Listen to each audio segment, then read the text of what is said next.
Hello everyone, welcome back to my channel.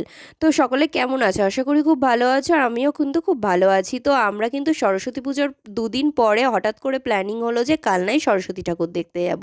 তো যথারীতি দেখো আমরা কিন্তু সকলে মিলে বেরিয়েও পড়েছি, আর দেখো এখানে কিন্তু আমরা ফেরিঘাটে পৌঁছে গেছি। আর আমরা যেহেতু বেরিয়েছিলাম বিকেল বিকেল, তাই কিন্তু কালনায় পৌঁছতে পৌঁছতে সন্ধ্যা হয়ে গেছে। আর এখানে কিন্তু আমরা প্রথম প্যান্ডেলে চলে এসেছি, আর এখানকার থিমটা কিন্তু অসাধারণ হয়েছিল, বৃন্দাবনের প্রেম মন্দির।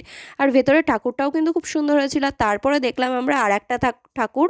তো এখানে কিন্তু ঠাকুরটা পুরোটাই হয়েছিল কালনার সিনারির ওপরে। আর তারপরেই কিন্তু আমরা খেয়ে নিলাম একদম সন্ধ্যাবেলা চা। আর চাটা ছিল তন্দুরি চা। আর জানো তো এইবার আমি ফার্স্ট টাইম তন্দুরি চা খেলাম।